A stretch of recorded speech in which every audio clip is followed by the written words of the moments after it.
Alors, donc ça c'est un arbre et un brugnon avec 3 charpentières, 3, peut-être une quatrième quelque part, un peu derrière. Donc ils sont en étoile, on va voir la méthode graissant. Donc les prolongements des charpentières, on les coupe d'un tiers et on fait en sorte que le dernier bourgeon soit à l'extérieur pour pas que ça remonte trop vertical. Deuxième charpentière, on la coupe d'un tiers environ. Elle a beaucoup poussé celle-ci, hein. Voilà, tout ça, on la coupe d'un tiers sur un bourgeon extérieur.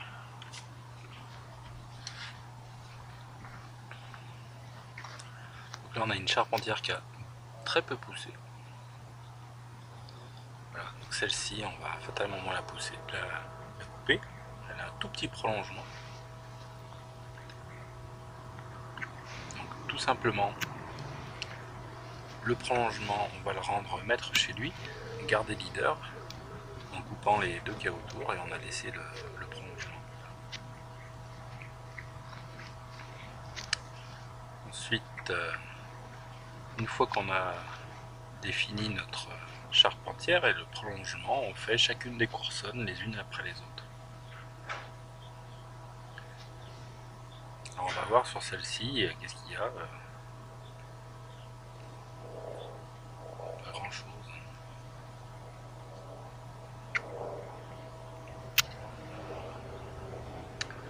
Là on coupe un bourgeon, il n'y a pas de fleur. La suivante on garde juste la fleur. Donc s'il n'y a pas de fruits, on coupe un bourgeon à bois. S'il y a des fruits, on en garde un ou deux. Par exemple là, 2. Celle-ci 2 aussi. Enfin 1, 2. Voilà, après ces deux coursonnes là, elles partent du même endroit, donc il faut quand même en choisir une. Elles vont se faire concurrence. Donc on va couper la plus grosse, ou celle qui a le fruit le plus éloigné de la charpentière.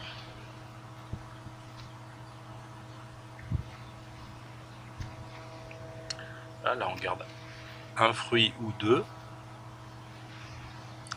Là il n'y a pas de fruit, alors qu'est-ce qu'on va faire? On va garder un bourgeon. Alors pas 3, hein. Donc là il y en a 1, 2, 3, bon, on pourra peut-être encore couper un cran. Celui-là non plus, il n'a pas de fleurs, donc on garde un bourgeon. Donc voilà. Celui-là c'est pareil. Donc là il y a trop de bourgeons, là on n'en garde qu'un actif, un qui soit réveillé. Voilà, on va encore couper un petit bout. Là bah, il y a une fleur, là on enlève le bois mort. Ça part bien haut. Allez, on garde deux fleurs. Alors elle est un peu verticale mais elle est très fine, donc avec les pêches elle va tomber. Elle va redescendre vers le bas. Voilà, cette coursonne là elle est un peu compliquée, on va pas garder plus de 2 fruits. Donc on coupe l'extrémité ici. Là on va garder les 2 ou 3 fleurs qui sont les plus proches de la charpentière.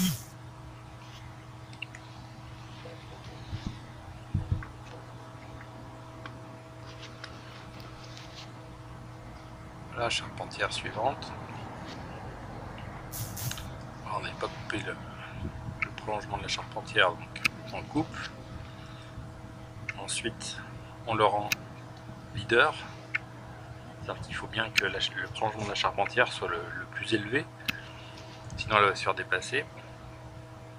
Voilà, là on décide de faire bifurquer la charpentière. On a un gros machin qui est parti, qui va faire office de charpentière. C'est ce gros machin. Donc là on voit que lui, on va devoir, comme l'autre, le mettre vers le bas, l'attacher avec un bâton ou quelque chose.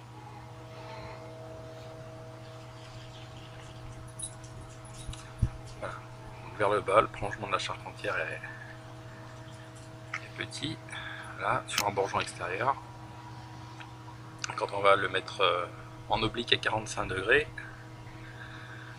On voit qu'il va être trop haut, elle est beaucoup trop haut, elle sera trop verticale, une fois oblique. Et après on s'occupe des corsonnes une par une. Alors, est-ce qu'elle a du fruit? Oui, elle a un fruit, on en garde un.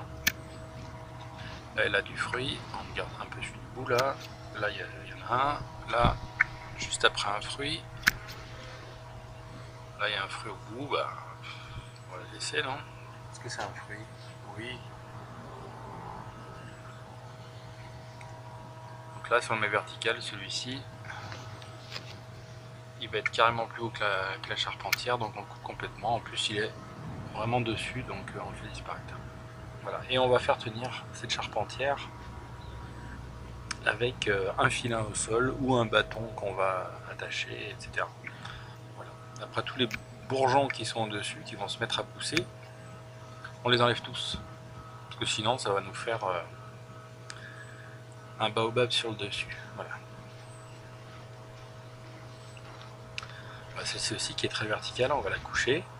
Elle a poussé très fort l'année dernière, au détriment de celle qui est à côté. Donc en la couchant comme ça, on voit qu'il y a une ou deux corsonnes qui sont un peu costauds, mais on garde le premier fruit ou les deux premiers fruits si elle est un peu costaud. Vous voyez, à chaque fois on garde, si possible, comme les pêches sont grosses, là il y en a deux, là ça suffit.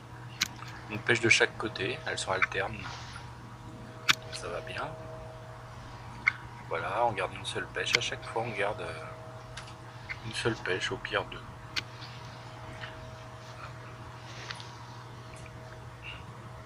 Lui il est très vertical.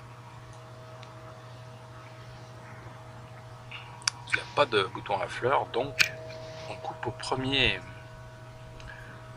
bourgeon à bois, comme on voit ici. Vous voyez, premier ou deuxième, si possible, le premier qui soit plus vers le dessous. Voilà. On peut en garder deux des bourgeons à bois, l'essentiel c'est de ne pas en garder 15.